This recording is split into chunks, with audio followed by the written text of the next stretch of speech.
Bueno, como les decía, vamos a trabajar en el día de hoy lo que es el credo y la adoración, la sagrada tradición, la fuente de la fe ortodoxa. Para ello hemos tomado como referencia en la primera parte de la presentación el texto del obispo Calixto Duarte, la Iglesia Ortodoxa, en la presentación que hizo el hermano Jorge Holguín.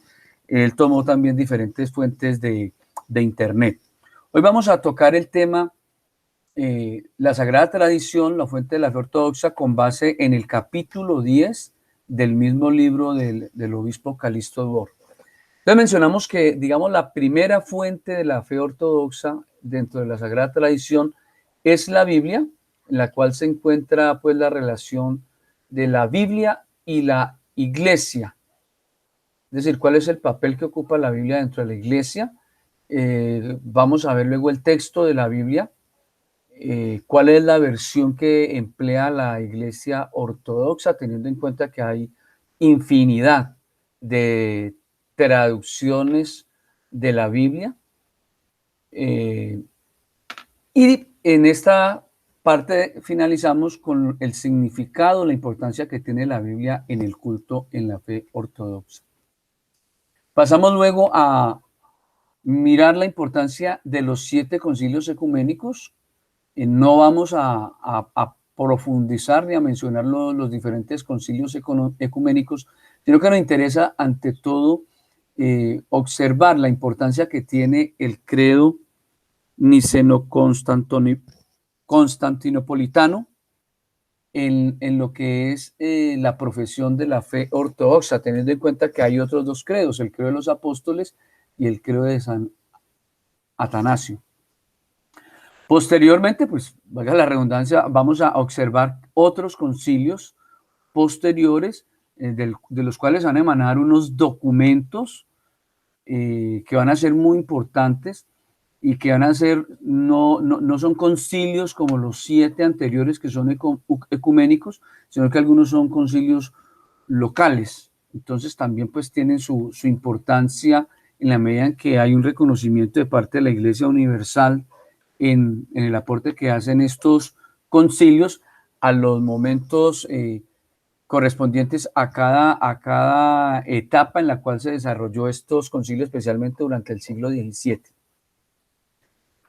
Pasaremos luego a ver entonces la importancia de los santos padres de la Iglesia, su aporte a la fe ortodoxa. Consideraremos luego la importancia, el centro de la fe ortodoxa, como lo es la liturgia y el significado que tiene para el crecimiento espiritual de los fieles. De nuevo nos encontramos con lo que es el derecho canónico, ¿no? Si bien es cierto que la Iglesia Ortodoxa no tiene un derecho canónico actualizado, digamos al estilo del derecho canónico que tiene la Iglesia Romana, sin embargo, pues hay algunos cánones que tienen importancia para la vida práctica y la vida moral de los cristianos ortodoxos. Y terminaremos la presentación con lo que son los íconos y su importancia teológica que tienen para la fe del cristiano ortodoxo.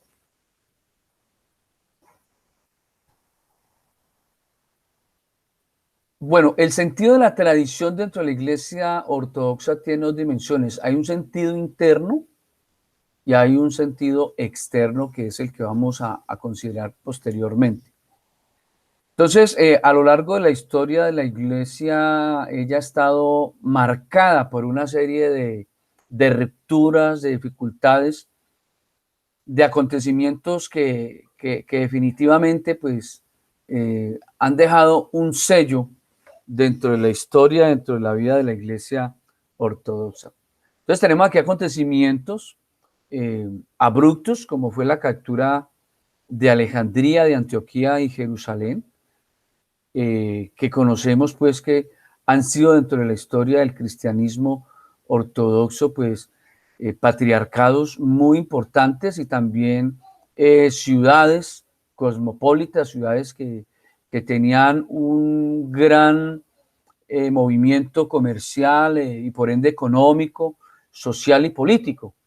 Estas tres ciudades cayeron pues a manos de los musulmanes, ¿no? Y vamos a encontrar también, digamos esto, en la parte antigua, en la parte moderna o medieval y contemporánea, también va a aparecer en la ciudad de Kiev incendiada por los mongoles, el saqueo de Constantinopla en 2 ocasiones, y la Revolución de Octubre en Rusia también, que marcó pues una etapa con la llegada del comunismo a lo que se empezó a denominar como la Unión Soviética, pues, y que con ello conllevó la persecución y el martirio de muchos sacerdotes y fieles ortodoxos en este país. Hay 2 imágenes pues importantes, una recordando pues la caballería pues empleada para estas cruzadas, estas guerras religiosas, que si bien la ortodoxia no participó en ella, sin embargo las ciudades en que se encontraban sufrieron la desolación, sufrieron el embate de las personas o de los grupos árabes musulmanes que atacaron estas 3 grandes ciudades, así como encontramos pues el ícono de la fe ortodoxa en Constantinopla, la Catedral de Santa Sofía.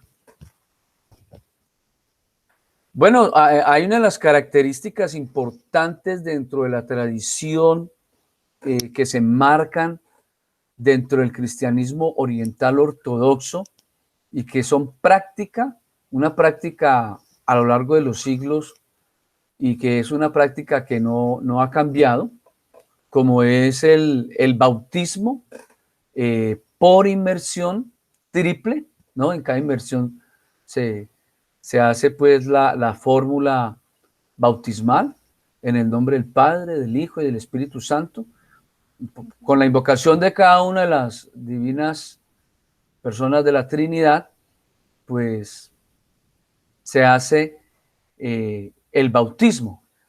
Y así como se observaba en la iglesia primitiva, se sigue observando en el día de hoy.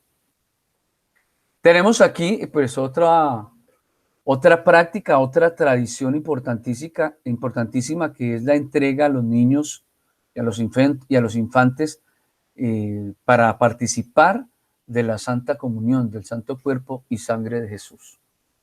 Y ya pues conocemos nosotros la importancia de cómo durante la liturgia el diácono sigue exclamando las puertas, para hacer el recordatorio en la época primitiva en que la iglesia era perseguida y solamente los catecúmenos pues salían para no participar de la liturgia eucarística, y teniendo en cuenta pues para que ninguna persona ajena a la comunidad cristiana ingresara allí con el riesgo de poder ser, se me va la palabra, de poder ser denunciados ante las autoridades judías. Y el credo se sigue recitando también sin ninguna adición, el credo pues que ya conocemos todos, que se diferencia un poco de los otros 2 credos que mencionamos en la introducción, pero que vamos a retomar nuevamente más adelante.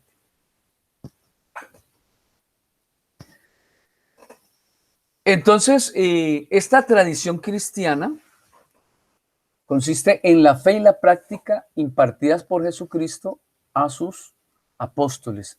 Es una fe intacta, es una fe que no ha sufrido modificaciones, es una fe que conserva fielmente todas las enseñanzas de Jesús a sus apóstoles y de sus apóstoles a los discípulos de los apóstoles, que se convirtieron más adelante en padres de la iglesia. Y entonces esta tradición que se representa en este mapa mental que aparecía pues en la presentación inicial, se ha ido transmitiendo de generación en generación dentro de la iglesia. Entonces, todo el sistema de la doctrina, del culto, de la enseñanza, de la espiritualidad, el arte, están articulados por los ortodoxos en el curso de los tiempos. Por eso retomé de nuevo esta diapositiva, porque es la síntesis de todo lo que significa la tradición cristiana ortodoxa.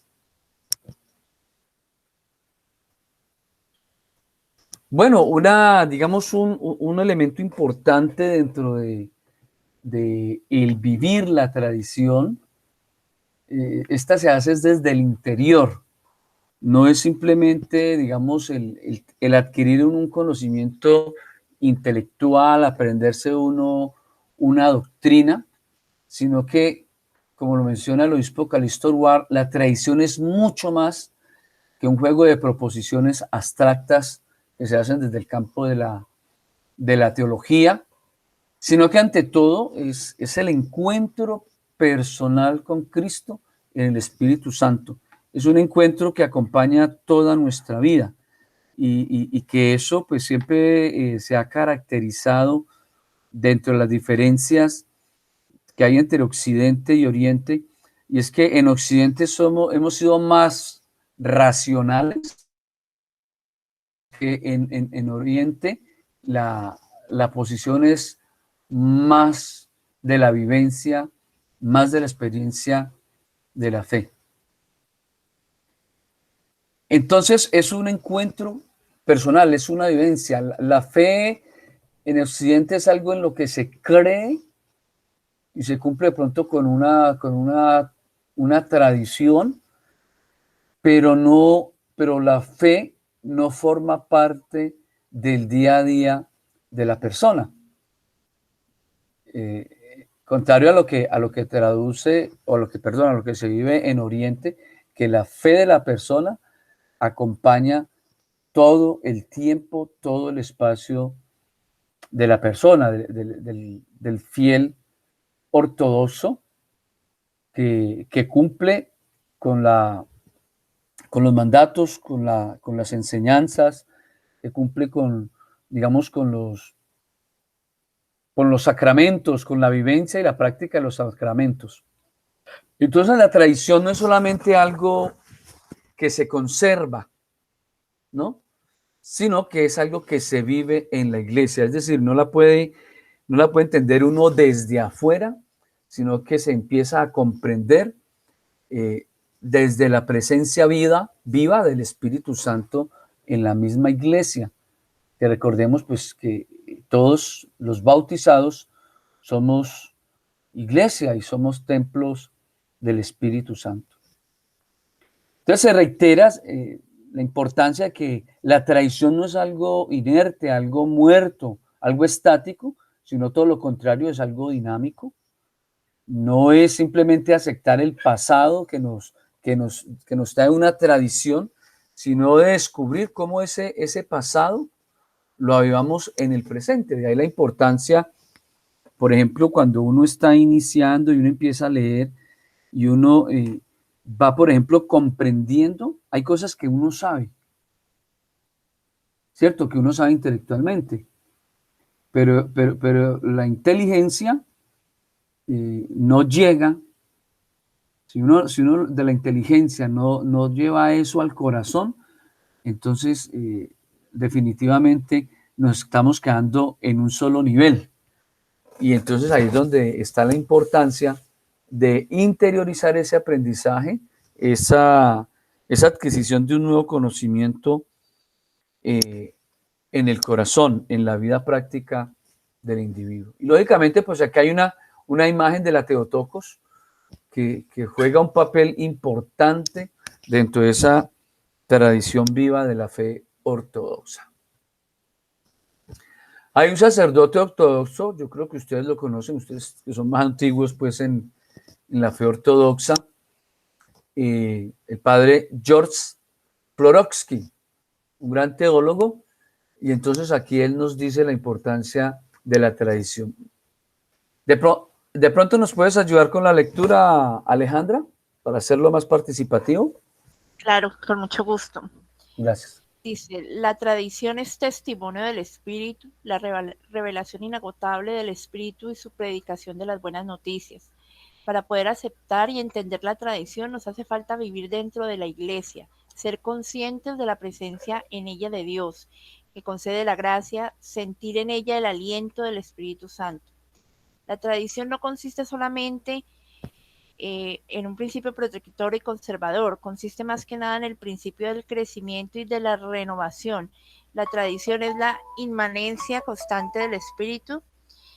Bueno, Y aquí no se corta, solamente, y no solamente el recuerdo de ciertas palabras. muy bien, a ver si no se me oculta la presentación. No, Ya. no se ocultó. Ah, bueno. Bueno, de pronto, ¿qué opinión se merece eh, estas palabras del padre Florovsky en relación con lo que hablamos de la tradición, ¿no? Digamos que pienso yo que a nosotros como occidentales nos queda la tarea un poquito más dura, porque venimos de unas, digamos que de un tipo de cultura y de un tipo de enseñanza diferente, ¿no? Y nosotros que venimos obviamente, me imagino que en su mayoría del catolicismo romano, pues es todavía un poquito más complicado. Eh, y ve uno de pronto de momentos, ¿no? De la fe y de la iglesia de momento. Eh, Cuando mis niños eran pequeños, yo les hablaba de que Dios no era un Dios bombero, que a Dios no se le podía buscar solamente cuando se necesitaba para algo, sino que debía ser un Dios presente. Entonces, tiene que haber una fusión y tiene que haber como una, una simbiosis, una conexión entre la tradición, entre el conocimiento y lo que decía usted hace un momento, entre la fe. No pueden ser cosas separadas ni pueden ser cosas momentáneas, sino que tenemos que tratar de que, eh, como pues allí nos me enseñaba en algún momento la persona de la ortodoxia, deificarnos, ¿no? La deificación es Ujú. como el objetivo de la ortodoxia. Entonces, la tarea es dura, pero es un reto importante y sobre todo sus frutos son los que hablan por uno más adelante, ¿no? Sí, muchas gracias. Jorge, ¿tú qué piensas de pronto que te haya llamado la atención de allí de lo que plantea el padre Florovsky? ¿Nos quieras compartir? Bueno, no, definitivamente, pues un componente importante de la ortodoxia es conservar la fe en su forma original.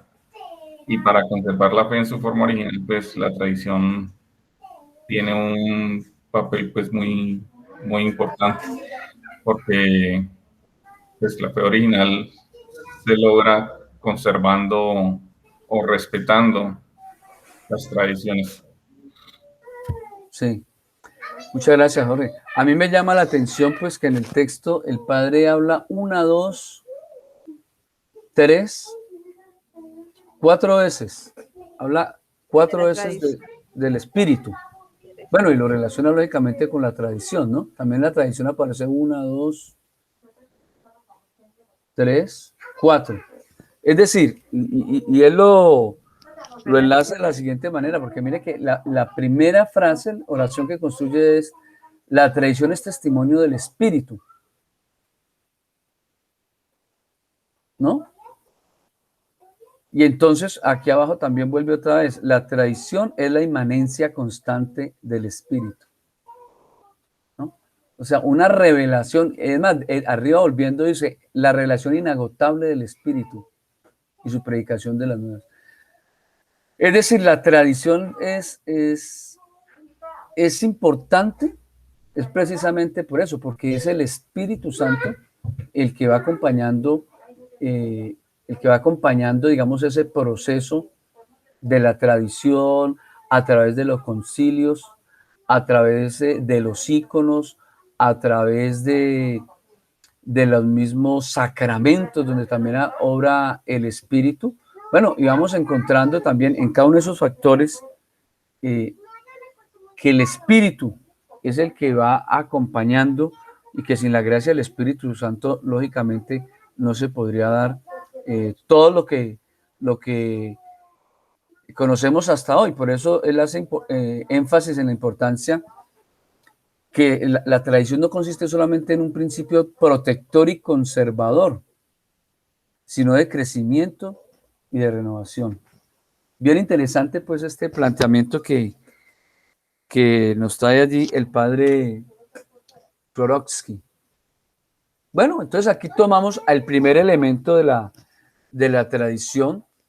Ya vimos unas situaciones internas, ahora vamos a ver las formas exteriores de esa tradición. Bueno, y aparece la Biblia. Bueno, yo utilicé el concepto que aparece en el libro del obispo Calixto Guard, la Biblia, pero generalmente el concepto apropiado, es decir, en Occidente el concepto que más se utiliza es la Biblia, pero generalmente el concepto en Oriente, el apropiado, es las Santas Escrituras. De hecho, nosotros cuando profesamos el credo decimos, y resucitó según las Santas Escrituras, o según las Escrituras, que es el texto, resucitó al tercer día según las Escrituras, como dice Pablo en una de las cartas, haciendo referencia a la tradición que él había recibido. Entonces, el concepto de Biblia, pues bueno, ya sabemos que viene el griego biblios, que significa libros, pero el concepto más acertado es Santas Escrituras. De hecho, se habla del escritor sagrado o el agiógrafo, ¿no? Que es lo que traduce ese concepto. Entonces, las Santas Escrituras van a ser la expresión suprema de la revelación de Dios a la humanidad. Ese es el primer concepto que maneja la tradición ortodoxa. Y esa autoridad de la Biblia deriva de la iglesia, porque pues fue la misma iglesia la que decidió cuáles son los libros que debían formar parte de las Sagradas Escrituras. Y entonces sabemos pues que existen los evangelios apócrifos, que hay escritos apócrifos y que esos libros no fueron aceptados como inspirados por el Espíritu Santo por la iglesia, siguiendo precisamente el elemento fundamental, que no estaban conforme a la tradición de la iglesia en relación con lo que revelan los evangelios, los 4 evangelios aceptados. Sabemos que existen 3 evangelios, Mateo, Marcos, Lucas, que se conocen como evangelios sinópticos porque tienen una mirada similar en cuanto a los acontecimientos o una descripción similar de los acontecimientos, porque cada uno pues da su propia mirada desde su experiencia de fe. El otro elemento que lo encontramos aquí es la crítica literaria. La Iglesia Ortodoxa utiliza la versión de los 70 en el Antiguo Testamento. Recordemos que el Antiguo Testamento fue escrito en hebreo, pero luego una versión de 70 sabios, por eso se les llama versión de los 70. Estos 70 sabios hicieron la traducción de las escrituras del Antiguo Testamento al griego, y por eso se les llama la versión de los 70. Bueno, dentro de esta crítica literaria, ¿qué es la crítica literaria? La crítica literaria es un movimiento que surgió en el siglo XVIII, cuando aparece pues toda la parte de los descubrimientos científicos que se habían dado, cuando aparecen las teorías evolucionistas, cuando había muchos avances científicos que hicieron que la humanidad entrara en lo que se denomina la modernidad.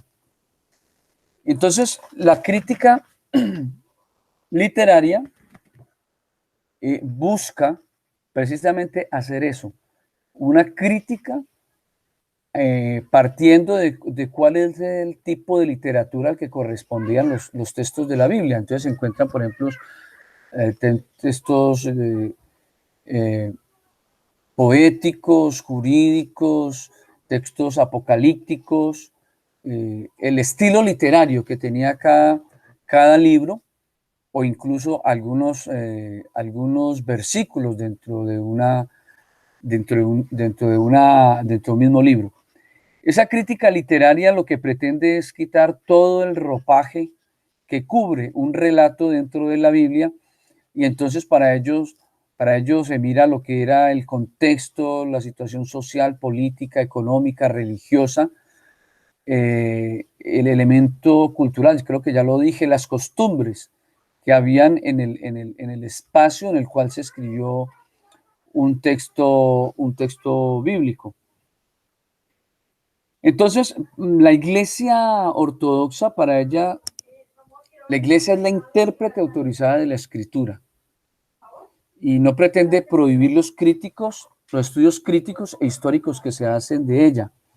Entonces, van surgiendo, digamos, lo que es la exégesis bíblica, ¿no? Que hay unas normas, hay unas reglas que se tienen que hacer para poder estudiar la Biblia, analizarla. Está también lo que es la eisegesis, que es la manera como una persona toma un texto bíblico y entonces ella lo interpreta a su manera, con los presupuestos de saber que pueda tener la persona, pero desconociendo completamente las reglas, digamos, para la interpretación de un texto bíblico, ¿no? Pues, por ejemplo, en el Evangelio de Juan no se habla de los milagros de Jesús, se hablan de los signos de Jesús. En los otros 3 evangelios sinópticos, Mateo, Marcos, Lucas y Juan, se van a hablar de los milagros de Jesús. Entonces, bueno, son todos los elementos que empiezan a considerarse y a jugar. En ese sentido, el obispo Calixto Oruar me parece que es muy loable la conclusión a la que él llega. Reconoce que los avances, digamos, en Biblia, en conocimiento de Sagrada Escritura, en las ciencias bíblicas, no es el fuerte dentro de la Iglesia ortodoxa. Es decir, no hay teólogos, lógicamente, teólogos muy prestigiosos, pero no hay críticos literarios bíblicos, ¿no? Grandes estudiosos de la Biblia. Por ejemplo, dentro de la Iglesia romana, ellos sus estudios los hacen en el Vaticano, donde están los grandes biblistas, donde están también en Jerusalén, la Escuela Bíblica de Jerusalén también es una escuela muy importante, además porque eso implica que estos biblistas pues conozcan los idiomas en los que se escribió la Biblia, como fue el griego, el hebreo y el arameo, ¿no? Entonces allí en esa parte tengo entendido que es difícil conseguir la Septuaginta en español, y como que es muy costosa además, ¿no? Pero uno la puede conseguir en línea y observar. Bueno, avanzamos aquí con lo que es el papel de la Biblia en el culto. Entonces, aquí tenemos el libro de los Evangelios, que ocupa un lugar importantísimo sobre el altar, y que en ciertos días de la liturgia pues se presenta a los fieles para que lo besen como una forma de veneración de de la palabra de Dios, concretamente lo que son los evangelios. El evangelio, la palabra evangelio significa buena noticia, pero ¿cuál es la buena noticia? El evangelio es Jesús. Jesús es la buena noticia. Entonces, la lectura del evangelio va a constituir el punto álgido de las matutinas, los domingos y los festivos.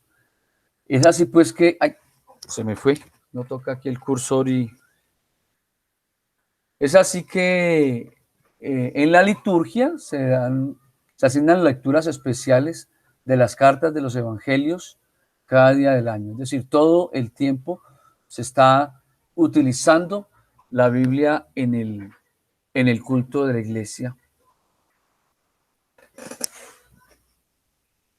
Y vamos a mirar aquí entonces la importancia de los concilios. Son importantes porque al igual que la Biblia, que la selección que se hizo de los libros de la Biblia, la autoridad proviene de la tradición de los concilios, de los santos padres que participan allí, y se considera que de todas las afirmaciones más importantes que tienen los 7 concilios es la fe en el credo niceno constantinopolitano, ya sea recitado o cantado en toda celebración de la Eucaristía y también pues todos los días en el oficio de la medianoche y las completas, o en los libros de oraciones que nosotros podamos tener de manera personal. Hoy les voy a compartir, yo no sé si de pronto conoceremos el credo de los apóstoles, ¿no? Estas son las otras 2 versiones del credo que se emplean en Occidente, el credo de los apóstoles y el credo atanasiano de San Atanasio. Estos 2 credos no gozan de la misma autoridad que el niceno, puesto que no fueron pregonados por un concilio ecuménico. Entonces se tomaron de pronto de concilios locales, como veíamos en las 2 primeras encuentros, habían concilios locales y concilios ecuménicos. Entonces, como no fueron pregonados por un concilio ecuménico, entonces no tienen todo el peso de una autoridad inequívoca e irrevocable, como lo plantea la autoridad que tienen los concilios. Entonces aquí está el credo niceno constantinopolitano, que es el que nosotros pues profesamos, y aquí aparece el credo de los apóstoles. Yo creo que como antiguos militantes de la iglesia romana pues conocemos este credo, y al credo de los apóstoles se le reconoce y se le brinda honor por su afirmación antiquísima de la fe. Sus enseñanzas se aceptan, pero al originarse nada más como credo bautismal.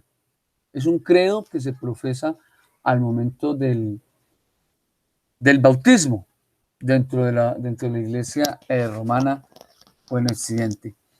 En los patriarcados orientales no se utiliza. Es decir, se le reconoce y se le brinda honor, pero no se emplea, digamos, dentro de la liturgia. Y pasamos ahorita a este credo, imagínense, súper largo. Pues no lo vamos a leer ahorita porque pues es muy extenso y se nos amplía demasiado. Hecho por San Atanasio. Básicamente este credo hace un énfasis en lo que es la Santísima Trinidad. Digamos, los menciona, pero les da reconocimiento a cuál es la función que tiene cada uno dentro de la Trinidad, además de hacer la diferencia, pues que no son 3 dioses, sino un solo Dios, y que no son 3 señores, sino un solo Señor. Pasamos aquí entonces a que hubo otros concilios posteriores, y dice, si bien las decisiones tomadas por los concilios generales son infalibles. ¿Ustedes ven allí la presentación? ¿Siguen viendo la presentación? Sí, señor. Ah, bueno. Dice, Okay. si bien las decisiones tomadas por los concilios generales son infalibles, Las de un concilio local u obispo individual son siempre susceptibles a error. Por eso muchas doctrinas o muchas enseñanzas que hacían obispos o sacerdotes a título personal, ¿no? Como el nestorianismo, el arrianismo, bueno, todo este tipo el mismo gnosticismo, todo este tipo de, digamos, de enseñanzas derivaron en herejías que luego fueron refutadas por los padres de la iglesia y que fueron llevadas a consideración a los concilios.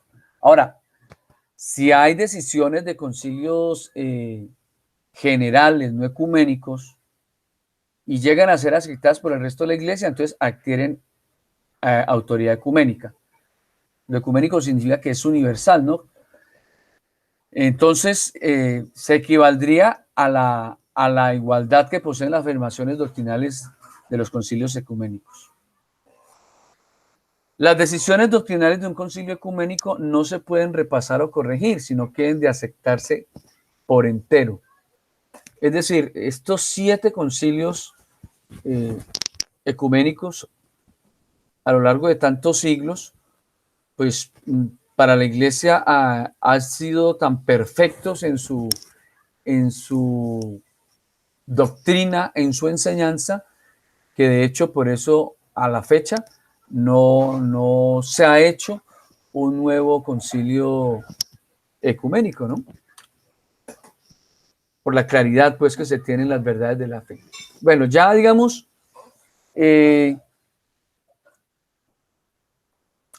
hay otros concilios que se han hecho a lo largo de la iglesia en el siglo, a partir del siglo XVII, ¿no? Entonces sus afirmaciones han sido en parte aceptadas por la iglesia ortodoxa entera y en parte descartadas o corregidas. O sea que, pues algunos los han aceptado y otros no lo han aceptado. Entonces, bueno, ahí vienen a veces las diferentes posiciones doctrinales que se tienen dentro de diferentes iglesias y que vienen pues las divisiones en la doctrina que se presenta.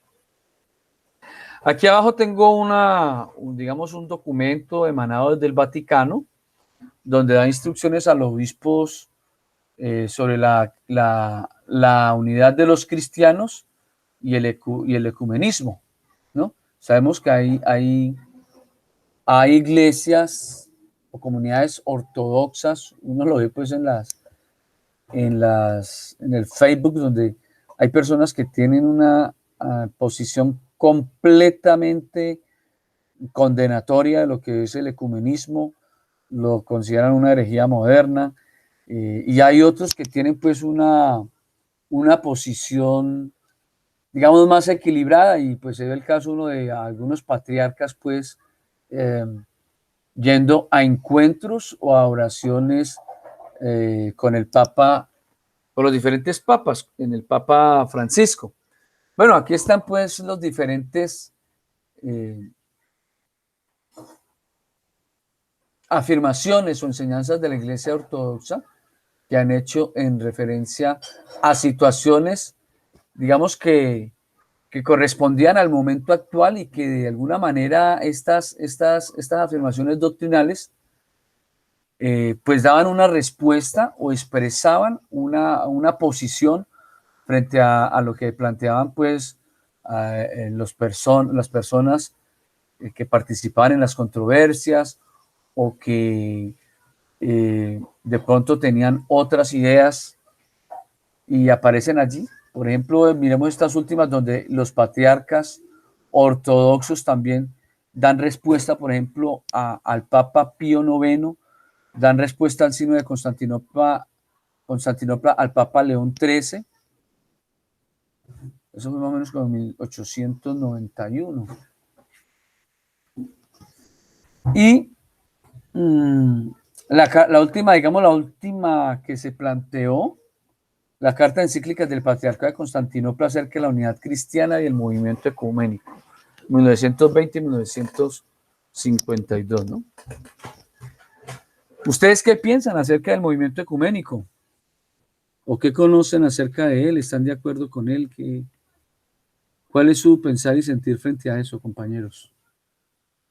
Giovanni, viendo estas afirmaciones doctrinales de la Iglesia Ortodoxa, de pronto, por casualidad, ¿tú tienes esos documentos o hay algún archivo donde estén esos documentos? Yo creo que eso uno busca copia y pega la información y la manda a Google y él te da, yo creo. Sí, porque es como difícil tener todo eso y queda uno un poquito perdido. Le toca, es como lo que dice don Jorge, sentarse a mirar, aunque sea algunos de los documentos, para poder tener mayor Sí, conocimiento. sí. Me parece pues interesante eso, ¿no? Porque mira que son 13 documentos. 13 documentos que yo jamás en mi vida los había escuchado. No los tenía en conocimiento. Pero bueno, importante para más adelante luego tener esa posibilidad. Pasamos a la siguiente para ir avanzando, ¿les parece? ¿O iban a responder a la pregunta de pronto? Pues ¿O no, compartir algo? Me declaro impedida. Ah, bueno. Por falta de conocimiento. Bueno, está bien. Ok. Está bien. Sí. Bueno, papel importante pues que juegan los tres santos jerarcas, ¿no? Que tenemos aquí. ¿Ustedes ya los identifican con el icono? Abajo tengo los nombres, ¿no? Pero acá está San Basilio el Grande, ¿no? Un gran trabajador por la parte social, conocido como Basilio de Cesarea en Occidente, ¿no? Aquí San Basilio. San Gregorio, conocido como el teólogo, en Occidente es conocido como Gregorio Nacianceno. Y San Juan Crisóstomo. ¿De quién es la Eucaristía, la liturgia que celebramos? De San Basilio el Grande. De San Juan Crisóstomo. Sí. Es de San Basilio. Y la otra que se celebra es la de Santiago, ¿no? ¿Y no es la liturgia de San Juan Crisóstomo? ¿O es de pronto en el rito griego? No, lo que tengo entendido, disculpa, Ah, sí, Joan, sí, es perdón. Sí, estoy equivocado. la que se celebra Es San Juan Crisóstomo. normalmente la de San Juan San Juan Crisóstomo. Crisóstomo, sí, Y señor. en fiestas especiales se celebra la de San Basilio. Sí, tenía yo el error allí, sí. La que generalmente se celebra es la de San Juan Crisóstomo y la otra de San Basilio. Y también hay otra liturgia que es de Santiago, que creo que es la que se celebra el Sábado Santo, sin más no estoy. Bueno, pues ustedes ya también pues como antiguos ortodoxos conocen pues la importancia que han tenido los padres de la iglesia, que son bastantes y que pues no solamente se quedaron en el siglo IV, siglo V, que fue la época de oro de los padres de la iglesia, sino que ya en el tiempo contemporáneo también pues hay otros grandes padres como San Máximo el Confesor, San Juan Damasceno, Teodoro el Estudita, San Simeón, el nuevo teólogo, San Gregorio Palamás, pues también una persona muy importante, creo siglo XIV, siglo XVI, y San Marcos de Éfeso. Bueno, lo importante de los padres es tratar de uno leerlos y conocer, como dice aquí el texto, el espíritu interior de ellos para adquirir la mente patrística y tratar a los padres no como reliquias del pasado, sino como testigos y compañeros nuestros vivos. Bueno, la palabra patrística es una palabra que viene del latín que significa patris, padre, pater, padre. Entonces ese es el sentido de cuando se habla de la patrística. Bueno, hay una diferenciación Eso sería pues para otro espacio de las diferentes clases de padres que hay, ¿no? Están los apologetas, ¿no? Están los padres occidentales, los padres orientales, están los doctores, y hay una infinidad pues de cosas interesantes en relación con ellos. Bueno, la liturgia, que sigue siendo el centro de toda nuestra vida, de fe, que es otro elemento de la tradición, como dice San Basilio el Grande, algunas cosas se nos transmiten por enseñanzas escritas y otras las recibimos por medio de la tradición apostólica, creamos en el misterio. Ambas tienen la misma fuerza para la fe. Jorge, ¿nos puedes compartir la otra lectura, por favor? Lado derecho. Esta tradición interna que heredamos en el misterio se conserva más que nada en el culto de la Iglesia. Lex orandi, les credendi. Nuestra fe se expresa en la oración. Muy bien, muchas gracias. Bueno, eso es latín, ¿no? La ley que ora es la ley que cree. Entonces, por eso la fe se expresa es en la oración. De ahí la importancia de lo que hablamos con anterioridad. No es el hecho de adquirir un conocimiento, sino aterrizarlo y bueno, y hacerlo oración también. Alejandra, ¿nos puedes colaborar con el otro texto? Es bien interesante. Eucaristía y los demás sacramentos sobre el mundo venidero, la Madre de Dios, los santos y los fieles difuntos. Lo que se cree en cuanto a estos temas viene contenido mayormente en las oraciones y los himnos de los oficios, y no son solamente las palabras de estos oficios las que forman parte de la tradición, sino también los diversos gestos y acciones. La inmersión en las aguas bautismales, los varios ritos de unción con óleo, santiguarse con la señal de la cruz, etcétera. Todos tienen su sentido especial y todos expresan de manera simbólica o dramática las verdades de la fe. Muchas gracias. Bueno, este texto que encontramos aquí tiene un contexto. El obispo Calixto Orwar plantea, precedente a este texto, de que dentro de la Iglesia Ortodoxa no hay mucha elaboración teológica al estilo occidental, con conceptos muy elevados, ¿no? Que no se, digamos, no se habla demasiado, no se especula demasiado sobre lo que son los sacramentos, sobre lo que es el mundo venidero, la vida eterna, sobre la Madre de Dios, sobre los santos y los fieles difuntos. Eso no hay mucha elaboración intelectual al respecto, sino que lo más importante es lo que se cree, lo que acabamos de leer, ¿no? En cuanto a que estos temas están contenidos en las oraciones y los signos de los oficios, ¿no? Entonces, cada uno de estos acontecimientos o estas acciones, como la inmersión en las aguas bautismales, los varios ritos de unción, tienen su significado teológico, claro que sí. Y nosotros los vamos aprendiendo, los vamos adquiriendo y los vamos comprendiendo. Pero además, lo importante no es eso, sino lo que se transmite y el sentido especial que adquiere cada rito, cada ritual, que transmite una simbología de esas verdades de la fe. Yo leía, por ejemplo, hace algunos días a un padre que él decía que fue a visitar a la Madre de Dios. Estaba dentro de la tradición, ¿no? Que él fue a visitar a la Madre de Dios y que donde él no supiera que era ella, hubiera creído que era el mismo Dios.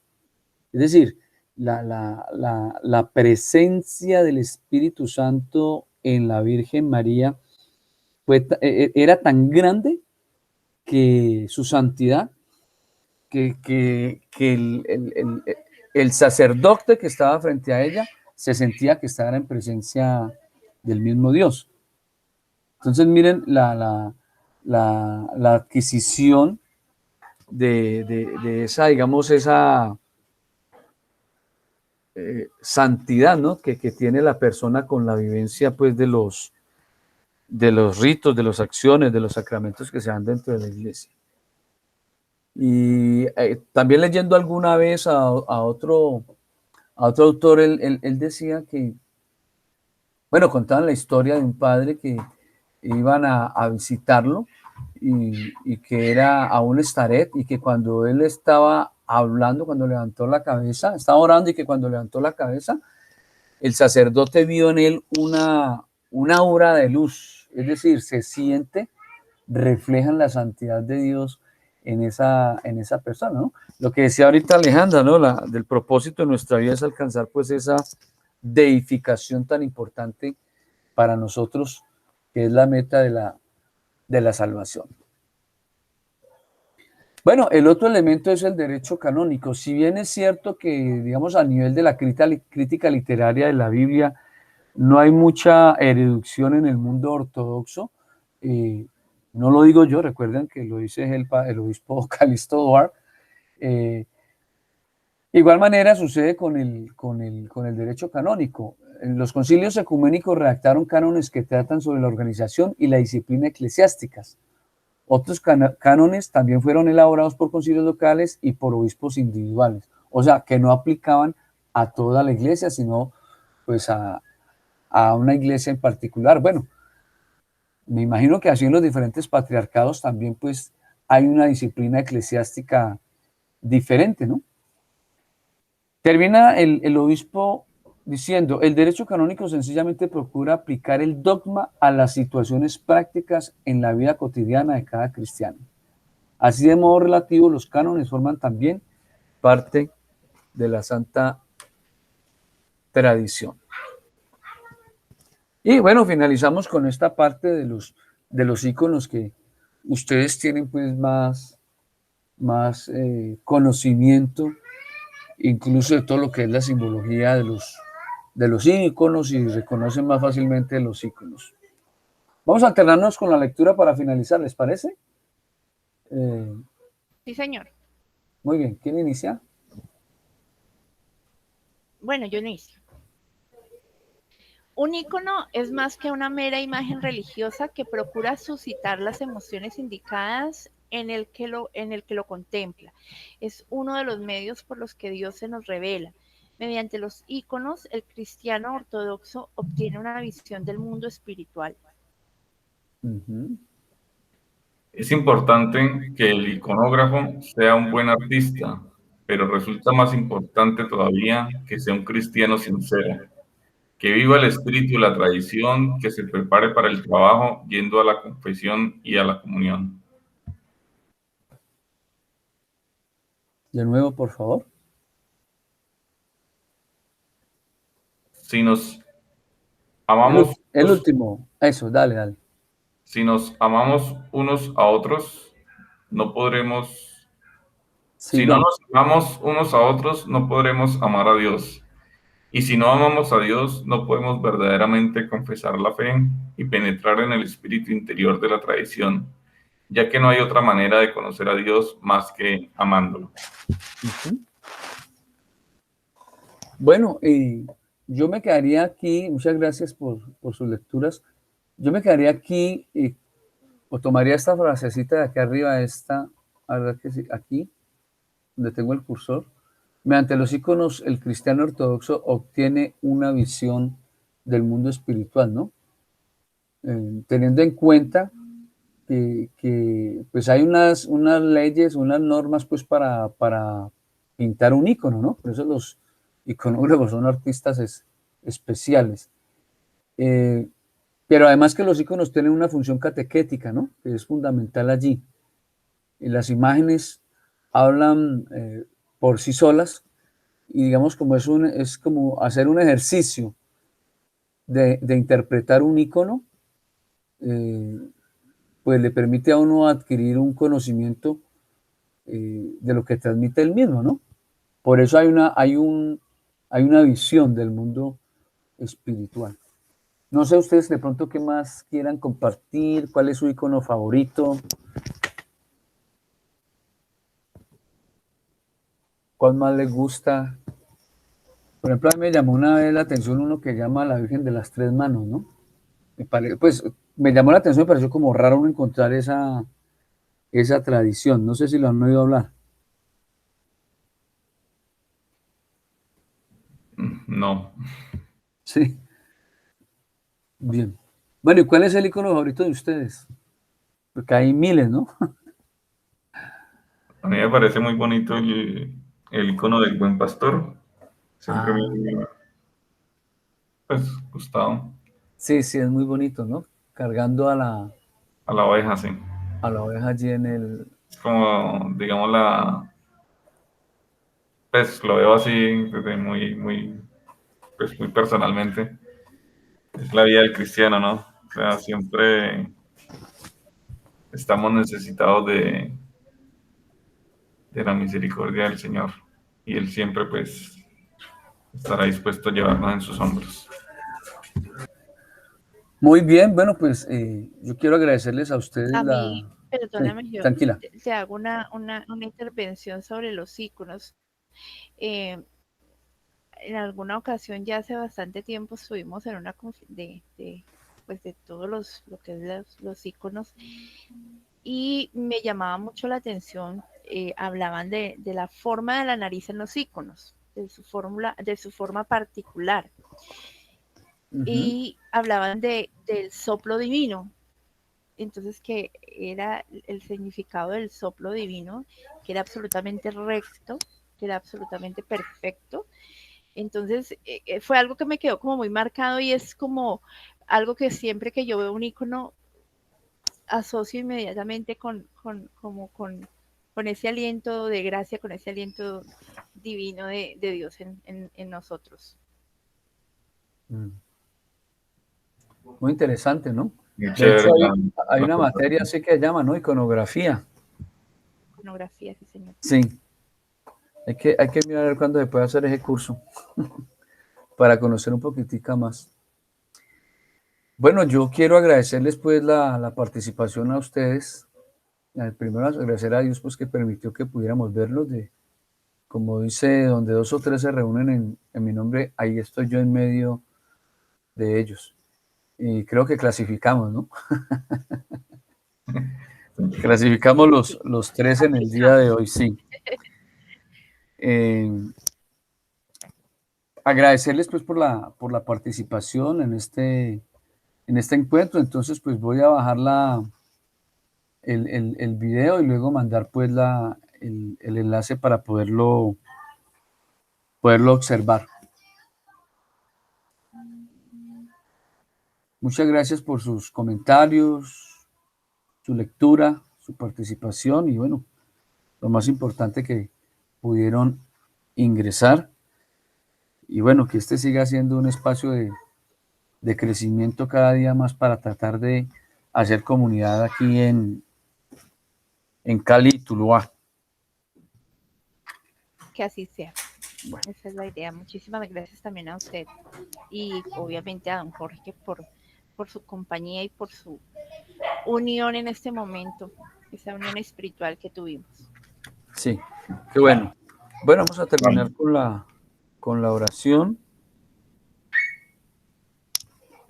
de la noche. Démosle gracias a la Virgen María. En nombre del Padre, del Hijo y del Espíritu Santo. Santo, amén. A ti, María, te cantamos, Madre victoriosa. Tu pueblo ofrece alabanzas de agradecimiento. De las pruebas, Teotocos, nos has salvado, pues tú tienes invencible y excelsa fuerza. De peligros, Teotocos, libéranos, pues clamamos a ti. Salve, novia, Madre siempre Virgen. Muy loable, siempre Virgen bendita, Madre de Cristo. Ofrece nuestras plegarias al Hijo y a nuestro Dios, rogándole para que salve por tu mediación nuestras almas. En ti depositamos toda nuestra esperanza, oh Madre de Dios. Guárdanos bajo tu amparo, oh Virgen Déipara. No nos rechaces a nosotros, pecadores, exigiendo tu auxilio y protección, pues nuestras almas han puesto en ti su confianza. Y apiádate de nosotros. Amén. Amén. Amén. Por las intercesiones de la Madre de Dios, oh Salvador, Señor, sálvanos. Santo Dios, Santo poderoso, Santo inmortal, ten ten piedad de piedad de nosotros.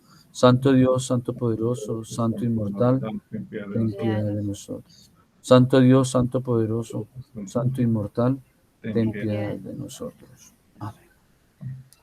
Que nos bendiga el Padre, el Hijo y el Espíritu Santo. Amén. Amén. Amén. Bueno, una feliz noche para todos ustedes.